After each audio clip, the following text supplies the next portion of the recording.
Hello students, welcome back to our YouTube channel SS chemistry. तो आज का lecture है हमारा बीएससी फोर्थ सेमेस्टर वालों के लिए और हम उनकी जो है फर्स्ट यूनिट जो है एटॉमिक स्ट्रक्चर कंटिन्यू कर रहे थे। अभी तक उसमें हमने 5 टॉपिक पढ़ चुके हैं, जिसके लिए हमने 5 लेक्चर्स लिए हैं। पहले लेक्चर में हमने डी ब्रॉगली इक्वेशन पढ़ी और सेकेंड लेक्चर में हमने हाइजेनबर्ग अनसर्टेनिटी प्रिंसिपल पढ़ा।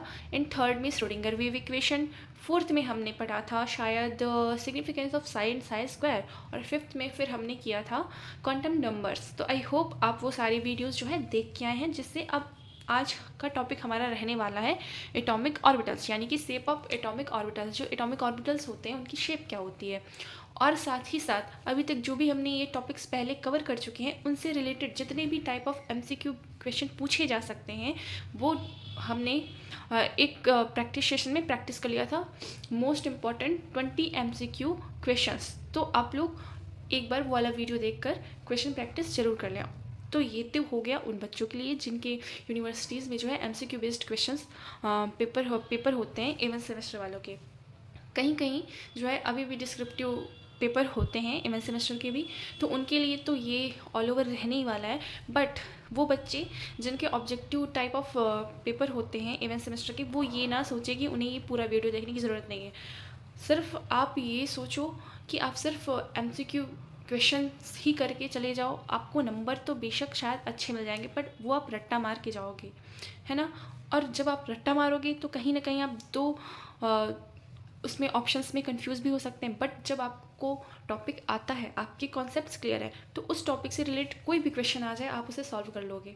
तो पढ़ने का तो वही मतलब है कि आप जो टॉपिक पढ़ रहे हो उससे रिलेटेड कोई भी क्वेश्चन आपके सामने आए आप उसे एकदम उड़ा दो, है ना। तो पढ़ने का तो सही मतलब वही है। इसलिए चाहे किसी भी यूनिवर्सिटी में ऑब्जेक्टिव पेपर हो या फिर डिस्क्रिप्टिव, हमें पढ़ना हमेशा डिटेल में होता है।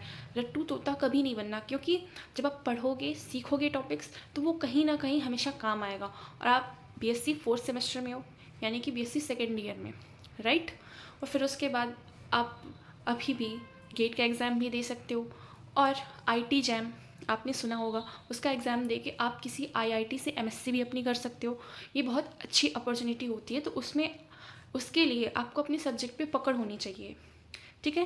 तो बहुत ज़्यादा टाइम वेस्ट ना करते हुए हम अपना टॉपिक स्टार्ट करते हैं। तो आज का हमारा टॉपिक है ऑर्बिटल। एक क्वेश्चन मेरे मन में आ रहा है, आपने सुना होगा कभी कभी ऑर्बिट या फिर ऑर्बिटल। आपको लगता होगा ये दोनों क्या सेम है? तो मैं आज आपका ये कन्फ्यूज़न दूर करना चाहूँगी। जो ऑर्बिट शब्द है वो बोहर ने यूज़ किया था। बोहर ने क्या कहा था कि जो इलेक्ट्रॉन्स होते हैं वो अपने न्यूक्लियस के चारों तरफ एक निश्चित कक्षा में घूमते हैं, जिसे बोहर ने ऑर्बिट नाम दिया था। ओके, लेकिन ऑर्बिटल्स के लिए ऐसा नहीं होता। ऑर्बिटल्स जो होते हैं वो एक रीजन होता है न्यूक्लियस के चारों तरफ, एक ऐसा रीजन जहाँ पर इलेक्ट्रॉन के पाए जाने की प्रोबेबिलिटी होती है, उन्हें हम ऑर्बिटल्स कहते हैं। तो यहाँ पर डिफिनीशन लिखी हुई है, उपकोशों के वे क्षेत्र, वे रीजन्स जहाँ पर इलेक्ट्रॉन के पाए जाने की प्रायिकता अधिकतम होती है, उसे हम ऑर्बिटल्स कहते हैं। तो इससे पहले का जो हमारा लेक्चर नंबर 5 था उसमें हमने क्वांटम नंबर्स पढ़े थे। क्वांटम नंबर्स में हमने principal quantum number, azimuthal quantum number और मैग्नेटिक क्वांटम नंबर और स्पिन क्वांटम नंबर पढ़ा था, ठीक है। तो हमने क्या बताया कि उसमें हमें क्या पता चला, जो इलेक्ट्रॉन्स होते हैं वो कोश में होते हैं, फिर कोश के भी अंदर आपके सबसेल्स होते हैं यानी कि उपकोश, उनमें इलेक्ट्रॉन्स पाए जाते हैं, और उपकोश के भी अंदर हमने देखा कि ऑर्बिटल्स होते हैं, ठीक है। तो आज हम उन्हीं ऑर्बिटल्स के शेप के बारे में पढ़ने वाले हैं। देखिए, हमने 4 क्वांटम नंबर्स पढ़े थे, एन, एल, एम, एस। जो एन है वो हमें कोश के बारे में बताता है, और जो हमारा एल है वो हमें उपकोश के बारे में बताता है। तो उपकोश हमने क्या देखे थे, उपकोश हमारे होते हैं एस, पी, डी, एफ। मैं जल्दी से समराइज़ कर देती हूँ आपको फिफ्थ लेक्चर। तो हमने देखा था एस के लिए एल की वैल्यू 0 होती है, पी के लिए एल की वैल्यू 1 होती है, और डी के लिए एल की वैल्यू 2, और एफ के लिए एल की वैल्यू क्या होती है 3, ठीक है। फिर वहीं एम जो है हमें ऑर्बिटल के बारे में जानकारी देता है। क्या बताता है हमें? ऑर्बिटल। तो इससे हमें पता चला कि जो हमारा एस उपकोश है उसमें कितने नंबर ऑफ ऑर्बिटल होते हैं, और जो पी उपकोश है उसमें कितने नंबर ऑफ ऑर्बिटल होते हैं। तो जितनी आपके एम की वैल्यू होती हैं उतने ही आपके नंबर ऑफ ऑर्बिटल्स होते हैं। तो यहाँ पर हमने देखा कि एस उपकोश में जो है एक ऑर्बिटल होता है, ओके, और पी उपकोश में हमारे पास 3 ऑर्बिटल्स होते हैं। कितने होते हैं? 3। और sp, और d में हमारे पास 5 ऑर्बिटल्स होते हैं, क्योंकि इसके लिए हमें m की वैल्यू 5 वैल्यूज़ हमें m की प्राप्त हुई थी। ओके, 1 2 3 4 5। और वहीं जो f होता है हमारा, f में हमारे 7 ऑर्बिटल्स होते हैं, 1 2 3 4, 1 2 3 4 5 6 7। तो इसमें f में कितने हो गए, 7 ऑर्बिटल्स, और इसमें d में 5 ऑर्बिटल्स। ओके, ये हम कर चुके हैं लेक्चर नंबर 5 पर। और जो s है वो हमें बताता है कि इनमें जो इलेक्ट्रॉन्स होते हैं उनकी स्पिन की वैल्यूज़ क्या होती है, या तो +½ होगी या तो -½ होगी। तो ये हम पहले पढ़ चुके हैं। आज हम इस लेक्चर में इनके शेप के बारे में बात करने वाले हैं। तो ये मैं आपको इस लेक्चर में बहुत अच्छे से क्लियरली बता चुकी हूँ कि ऑर्बिटल्स, नंबर ऑफ़ ऑर्बिटल्स हमने कैसे निकाले। तो जितने नंबर होंगे हमारे m की वैल्यू के, उतने नंबर हमारे पास ऑर्बिटल होंगे। ओके, और साथ के साथ हमने एक फॉर्मूले से, क्या था फॉर्मूला, 2l+1, इस फॉर्मूले के हेल्प से मैक्सिमम नंबर ऑफ इलेक्ट्रॉन जो हमारे SPDF में भरे जाते हैं तो वो भी हमने निकाल लिए थे। तो आपको पता है कि SPDF में मैक्सिमम नंबर ऑफ इलेक्ट्रॉन कितने भरे जाते हैं। S में आपके 2 मैक्सिमम नंबर ऑफ इलेक्ट्रॉन होते हैं, P में 6 और D में 10 और F में 14। ये हम इस फॉर्मूले के हेल्प से निकाल चुके हैं लेक्चर नंबर 5 में। तो अगर आपने लेक्चर नंबर 5 नहीं देखा तो आज के इस लेक्चर को समझने के लिए आपको वो वाला लेक्चर पहले पढ़ना पड़ेगा। बट बहुत ही कंसाइज वे में मैंने पहला लेक्चर जो है आपको रिवाइज करा दिया है। तो अब हम स्टार्ट करने वाले हैं। तो हमने क्या देखा कि हमारे पास 4 टाइप के जो है एटॉमिक ऑर्बिटल्स होते हैं,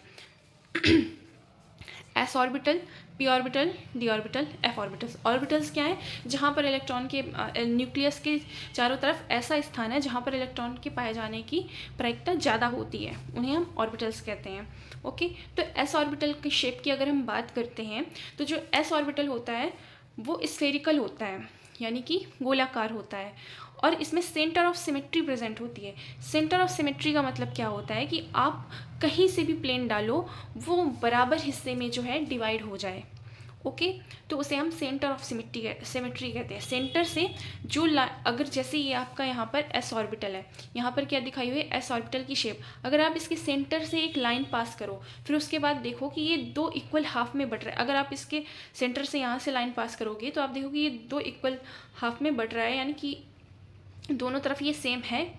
एक सेंटर से लाइन पास करने के बाद यहाँ से भी अगर आप इसके सेंटर से ऐसी लाइन पास करोगे तब भी ये 2 बराबर भागों में बट रहा है। तो ऐसे मॉलिक्यूल्स को जब हम ये मॉलिक्यूल्स में देखते हैं तो इसे हम सेंटर ऑफ सिमेट्री कहते हैं, कि जब हम किसी चीज़ के सेंटर से जब कोई लाइन पास कराएं और 2 इक्वल हाफ में वो बट जाए तो हम कहते हैं उसमें सेंटर ऑफ सिमेट्री प्रेजेंट है। तो एस ऑर्बिट में सेंटर ऑफ सिमेट्री प्रेजेंट होती है। ये जो पॉइंट्स मैंने लिखे हुए हैं इन्हीं पॉइंट से आपके MCQ क्वेश्चन बनेंगे, कहीं नए उठ के नहीं आते हैं, यहीं से आपके MCQ बेस्ड क्वेश्चन बनेंगे। ओके, और जो हमारा एस ऑर्बिटल होता है इसमें जो नोड्स होते हैं उनकी संख्या 0 होती है। नोड्स आपको पता है कि ऐसा स्थान जहाँ पर इलेक्ट्रॉन के पाए जाने की प्रायिकता 0 हो। तो आपको पता है इसका जो शेप है एस का वो गोलाकार है, और इस पूरे गोले में कहीं पे भी इलेक्ट्रॉन पाए जा सकते हैं। कोई ऐसा स्थान नहीं है जहाँ पर इलेक्ट्रॉन ना पाया जा सके। तो इसलिए इसमें नोड की संख्या क्या होती है, 0 होती है, और ये नॉन डायरेक्शनल होते हैं। ओके, जो आपका एस ऑर्बिटल होता है ये नॉन डायरेक्शनल होता है, यानी कि किसी भी डायरेक्शन में आपके इलेक्ट्रॉन हो सकते हैं। आप ऐसे कोई लाइन पास करो, यानी कि वाई एक्सिस में यहाँ पर भी इलेक्ट्रॉन हो सकता है, एक्स एक्सिस में यहाँ पर भी इलेक्ट्रॉन हो सकता है। आप ऐसे लाइन पास करो वहाँ पर भी इलेक्ट्रॉन हो सकता है। तो यानी कि कोई एक फिक्स आपके इलेक्ट्रॉन के पाए जाने की डायरेक्शन नहीं है, कहीं पर भी इलेक्ट्रॉन पाया जा सकता है, इसलिए इसे हम नॉन डायरेक्शनल कहते हैं। एक यहाँ पर पॉइंट नोट के फॉर्म में मैंने ऐड किया है, जो हमारा एस ऑर्बिटल होता है इसकी शील्डिंग पावर अधिक होती है। शील्डिंग का मतलब समझ रहे हो आप, ये जो शील्डिंग है ये आपने 11th क्लास में पढ़ा होगा, शील्डिंग वर्ड। तो मैं बता देती हूँ शील्डिंग शब्द क्या होता है। जैसे देखिए ये हमारा न्यूक्लियस है, ओके, ये उसके उपकोश हैं, यानी कि सबशेल्स S P D और ये F। तो शील्डिंग का मतलब होता है कि जो ये S हमारा कोश है इसमें जो प्रेजेंट इलेक्ट्रॉन्स होंगे वो इलेक्ट्रॉन जो इस न्यूक्लियस को जो है इस बाहर के इलेक्ट्रॉन से जो है इसकी रक्षा करेगा। शील्ड का मतलब क्या होता है, जैसे आप देखते हो ना पुराने जो सीरियल्स हैं आपके, जैसे झांसी की रानी वगैरह, ऐसे युद्ध में अपनी तलवार से बचाने के लिए आगे जो शील्ड यूज़ करते थे, तो वही है जो हमारा एस उपकोष के जो इलेक्ट्रॉन्स हैं वो न्यूक्लियस को शील्ड करते हैं बाहरी कोश के इलेक्ट्रॉन से। यानी कि इसके ये जो इलेक्ट्रॉन है, न्यूक्लियस है, आपको पता है न्यूक्लियस में प्रोटॉन और न्यूट्रॉन होते हैं, तो इसलिए न्यूक्लियस में प्लस का चार्ज हम मान लेते हैं और जो इलेक्ट्रॉन है उसे हम नेगेटिव मानते हैं। तो डेफिनेटली आपको पता है कि जो प्लस और माइनस होते हैं उनके बीच में जो है अट्रैक्शन फोर्स लगता है। तो जो एफ उपकोष है आपका, जो इस बाहरी उपकोष में जो इलेक्ट्रॉन्स प्रेजेंट होंगे वो न्यूक्लियस की तरफ आकर्षित हो रहे होंगे, तो वहीं ये जो एस उपकोष के इलेक्ट्रॉन है उस आकर्षण को कम करेगा। क्यों कम करेगा? क्योंकि ये इस न्यूक्लियस की रक्षा करेगा, इसकी एक सील्ड की तरह काम करता है। क्योंकि ये सबसे पास है न्यूक्लियस के, इसलिए इसका सील्डिंग इफेक्ट सबसे ज़्यादा होता है। ओके, तो ये पॉइंट क्लियर हुआ। नेक्स्ट है हमारा पी ऑर्बिटल। जो पी ऑर्बिटल होता है हमारा वो डंबल शेप होता है। डंबल शेप वही जो जिम में यूज़ करते हैं आप बॉडी बनाने के लिए, वही डंबल। ओके, जो हमारा पी ऑर्बिटल होता है वो डंबल शेप होता है। इसमें सेंटर ऑफ सिमेट्री एब्सेंट होती है, यानी कि इसमें एक पर्टिकुलर एक्सिस होती है जहाँ पर इलेक्ट्रॉन पाया जा सकता है। आप किसी भी डायरेक्शन में चले जाओ, क्या बता रही हूँ मैं, इसमें सेंटर ऑफ सिमेट्री एब्सेंट होती है। मतलब अगर आप इसमें कोई सेंटर से एक्सेस पास करो तो ऐसा नहीं होगा कि एक तरफ जितने इलेक्ट्रॉन पाए जाने की प्रवृत्ति है दूसरी तरफ भी उतने ही नंबर ऑफ इलेक्ट्रॉन पाए जाने की प्रवृत्ति बराबर नहीं होती है। ओके, नेक्स्ट पॉइंट है हमारा पी ऑर्बिटल्स जो होते हैं वो डायरेक्शनल होते हैं, यानी कि इसमें जो है आपकी डायरेक्शन निश्चित होती है कि इस डायरेक्शन में आपके इलेक्ट्रॉन्स पाए जाएंगे। ठीक है, फोर्थ पॉइंट है हमारा पी ऑर्बिटल्स में एक नोड प्रेजेंट होता है, यानी कि मैं आपको ये पहले बता चुकी हूँ, ये आपका पी ऑर्बिटल है, तो ये आपका जो पी ऑर्बिटल है ये इसका नोट है। नोट का मतलब यहाँ पर इलेक्ट्रॉन के पाए जाने की प्रायिकता जो है वो बिल्कुल ज़ीरो है, यहाँ पर इलेक्ट्रॉन है ही नहीं। इलेक्ट्रॉन कहाँ है? ये जो आपको रिंग दिख रही है, रिंग सी, यहाँ पर इलेक्ट्रॉन पाए जा सकते हैं आपके, बट यहाँ पर इलेक्ट्रॉन के पाए जाने की प्रायिकता क्या है? 0। और इसकी शील्डिंग पावर एस ऑर्बिटल से कम होती है। मैंने बताया आपको जो न्यूक्लियस के जितना ज़्यादा पास होगा वो न्यूक्लियस को उतनी ज़्यादा अच्छी तरीके से सील्ड करेगा। तो आपको पता है पी ऑर्बिटल एस के बाद आता है, इसलिए ये न्यूक्लियस को कम शील्ड कर पाता है। ठीक है, तो ये हो गए आपके जो आपका पी ऑर्बिटल होता है, एक तो आपका पी एक्स होगा और दूसरा P Y and P Z, यानी कि इसमें जो है इलेक्ट्रॉन पाए जाएंगे एक्स एक्सिस में और इसमें इलेक्ट्रॉन पाए जाएंगे वाई एक्सिस में, और इसमें जो है इलेक्ट्रॉन के पाए जाने की प्रोबेबिलिटी कहाँ है? जेड एक्सिस में। ओके, नेक्स्ट है हमारा डी ऑर्बिटल्स। डी ऑर्बिटल्स क्या होते हैं?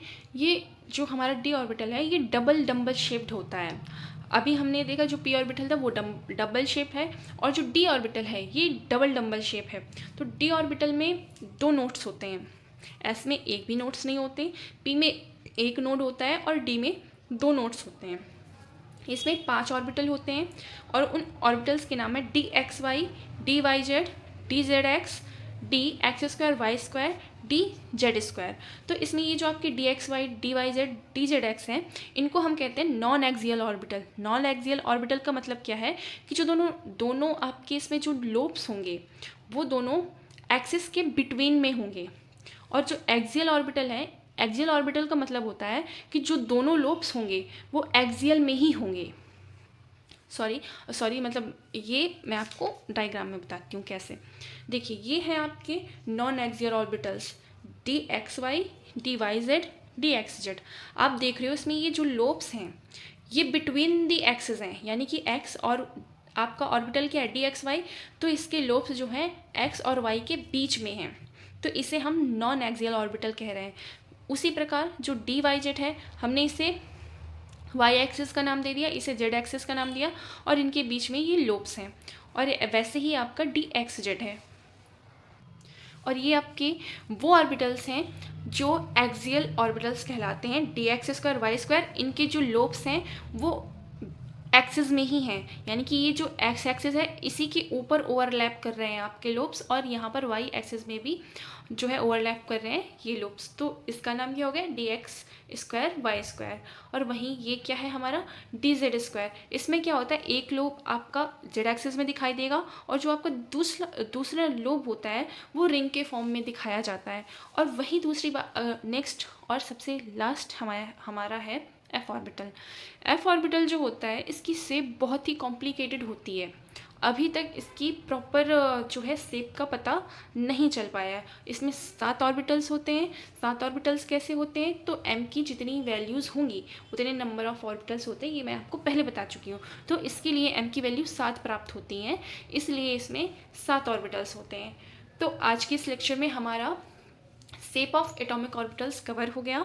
इससे रिलेटेड क्वेश्चन अब हम कुछ एक आधे टॉपिक्स और, जैसे हुंड का नियम, अबाउ प्रिंसिपल, ये सारी चीज़ें कवर कर लें, फिर उसके बाद हम इसके भी एमसीक्यू बेस्ड क्वेश्चन करेंगे। ओके, और आपको साथ के साथ अब कम्युनिटी पोस्ट में भी रोज़ के रोज़ आपको 1-2 क्वेश्चन देखने को मिलेंगे, तो आप वहाँ पर भी जाके क्वेश्चन सॉल्व करिए। और मैं कोशिश करूँगी जल्द से जल्द ये यूनिट कंप्लीट हो और फिर हम नेक्स्ट यूनिट में जाएँ। ओके, और अभी इस लेक्चर को अपलोड करने के बाद आपको इसके नोट्स के लिए एक शॉर्ट वीडियो मैं इसका बना कर डाल दूँगी। मैं हर वीडियो जो भी अब आपको पढ़ा रही हूँ उसका शॉर्ट वीडियो बना के आपको हैंड रिटन नोट्स देने के लिए डाल रही हूँ। तो आपको अगर नोट चाहिए तो आप वहाँ पर जाके शॉर्ट वीडियो देखिए और वहाँ से स्क्रीनशॉट आप लेकर रख सकते हैं। अगर नोट्स बना रहे हैं तो बहुत अच्छी बात है, और साथ के साथ अगर आप थोड़ा थोड़ा पढ़ते जाएँ, प्रिपरेशन करते जाएँ, तो एग्ज़ाम टाइम पर इतना बर्डन नहीं होता है। Thank you for watching.